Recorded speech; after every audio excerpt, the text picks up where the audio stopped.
Riverside. Welcome to week 4 of our poetry lessons. This is sadly our last week, but it's also a really fun week. We are going to be writing a poem off of Five Directions to My House, a poem by Juan Felipe Herrera. We're also going to learn about how to revise a poem, how to make your poems even better. I've so enjoyed reading your poetry, and I hope you've enjoyed my comments back to you. Now, today, I'm going to tell you a little bit about how to revise your poem so that you can make it the best it can be. You'll look at my comments, but you'll also be able to do it yourself, even when I'm not there. And don't forget, you have the opportunity to be a part of our poetry reading coming up. So pay attention to your teacher's announcements about that. So let's begin by listening to Juan Felipe Herrera's poem, Five Directions to My House. 1. Go back to the grain yellow hills where the broken speak of elegance. 2. Walk up to the canvas door, the short bed stretched against the clouds. 3. Beneath the earth, an ant writes with the grace of a governor. 4. Blow, blow, red tail hawk, your hidden sleeve, your desert secrets. 5. You are almost there, without a name, without a body. Go now. 6. I said 5. Said 5 like a guitar says 6. So this poem is written as a numbered poem. So we're going to be writing a numbered poem as well. Juan Felipe Herrera writes about the feelings he has for his home in his direction poem. When he begins the poem, right, by saying, go back to the grain yellow hills, right, where the broken speak of elegance. He's talking about going back to the visual of the place. He's not saying, go back to my house at 3595 Daywalt Road, right? He's not saying that. He's saying, go back to, and he's looking at the hills that he can see from his home. So he's making us feel what it feels like to be near his home. And also, he's telling us who lives there. The broken speak of elegance. That's telling us about the people inside the house who may be broken, but they still speak about elegance. In the second line of the poem, he asks you to enter the home, right? Go walk up to the canvas door. So he tells us what the door's made out of. The short bed stretched against the clouds. I don't think the bed's actually up in the sky, right? He's using a metaphor, right? The idea of a bed stretched against the clouds is where people dream of reaching, the sky's the limit, right? They dream big in this home. In the third line, he says, beneath the earth, an ant writes with the grace of a governor. So he's thinking about what is under the earth, right?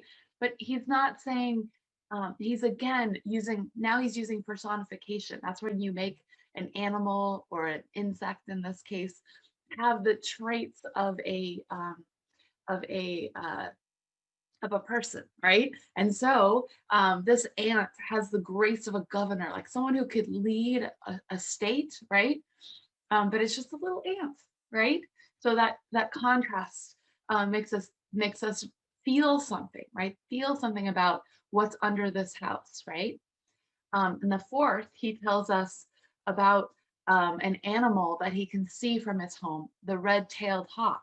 I don't know about you, but where I live, you can see the hawks gliding on the thermals. So this, he says he addresses that red-tailed hawk, and he says he's talking about the hidden sleeve of air that the red-tailed hawk is flying on, and he's talking about what comes in on the wind, like the idea that you can smell the ocean or the desert on the wind, right?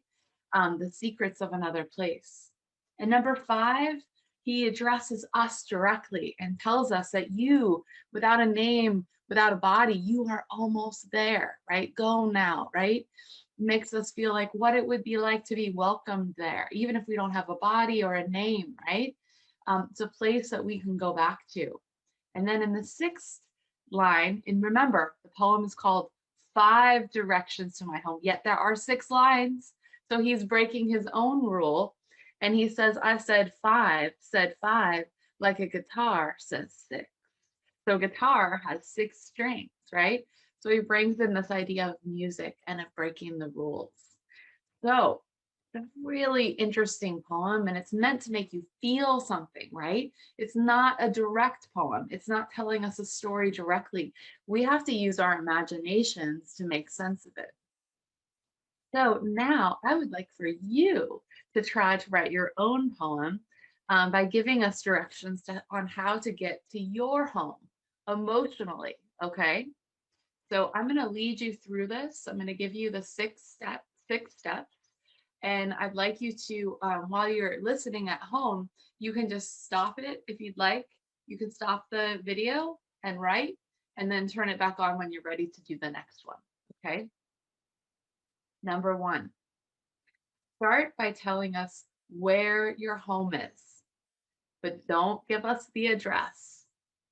Instead, think about the environment around your home, like how it makes you feel to see it, right? What specific things could you name that would make someone feel the way you feel when you're going to your home?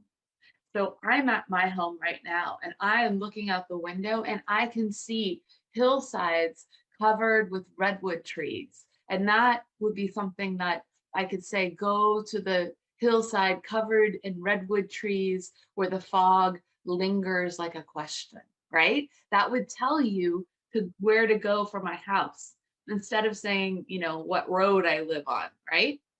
So your number one will be go to and then tell people some sort of natural object, something near your home that makes you feel your home. Number two, tell us how to enter your home and tell us how your home feels when you enter it. So it doesn't have to be a real way to enter your home, right? Obviously, most people enter their homes through a doorway, right? But you don't have to do that. You can fly in through a window, you can drop in through the roof, you can burrow up from the floorboards, or you can make up a different kind of door that you can enter through.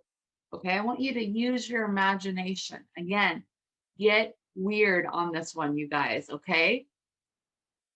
Number three, tell us what is under your home. Remember, Juan Felipe Herrera, he told us about an ant that speaks like a governor, that speaks with the elegance of a governor.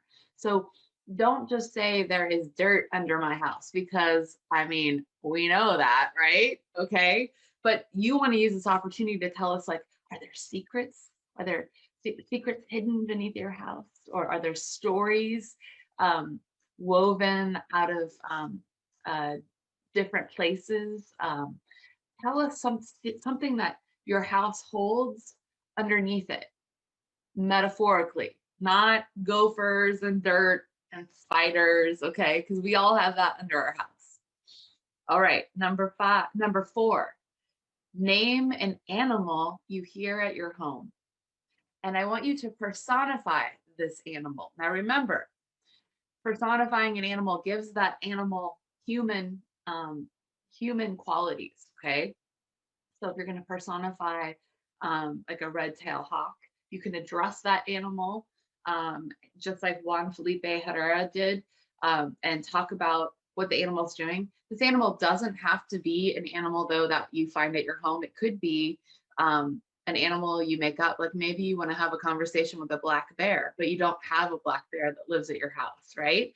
I want you to think of an animal that could give you some wisdom about yourself or about your home.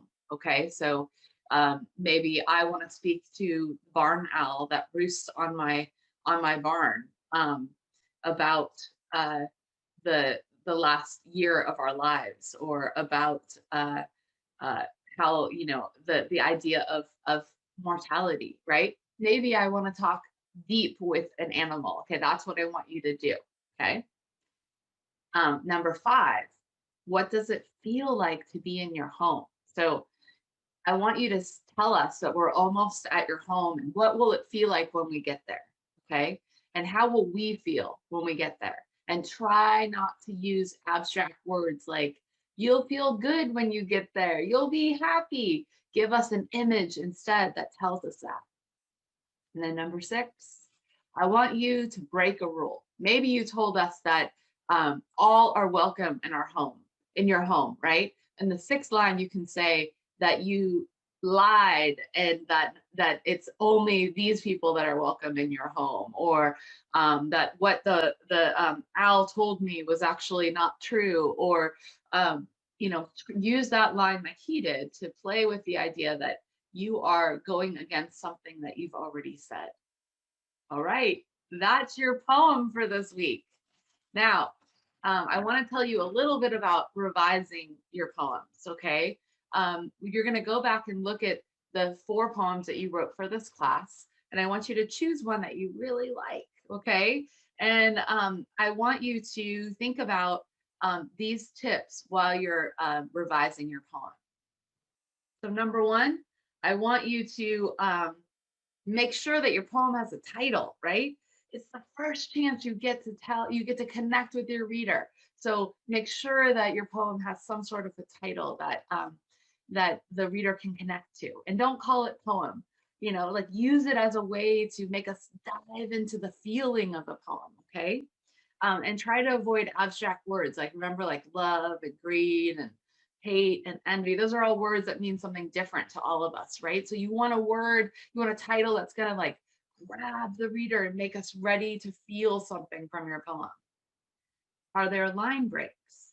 Now, remember, we've talked about a poem, the length of the line, it doesn't have to go all the way to the end, right? You break it on an important word. Okay, wherever you break a line, that word kind of gets emphasized. So you don't want to break on a word like the or is, right?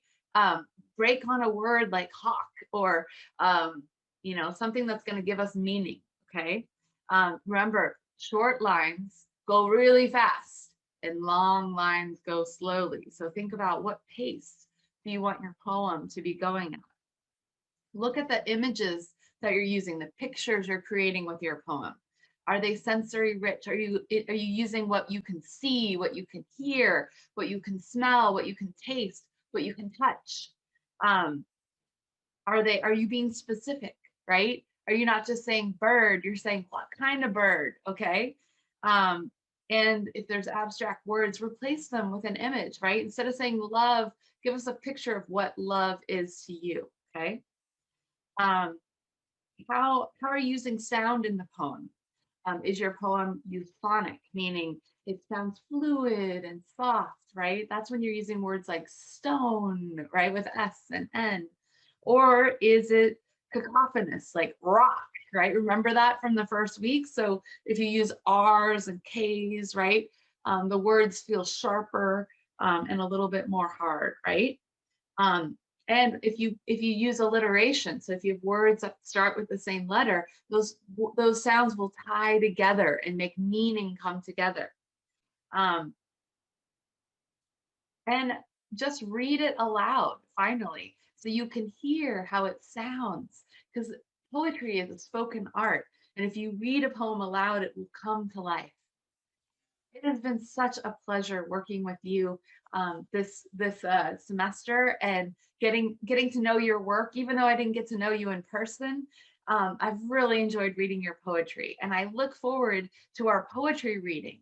So please go back, revise those poems, make them the best they can be, and keep writing poetry even beyond these 4 weeks.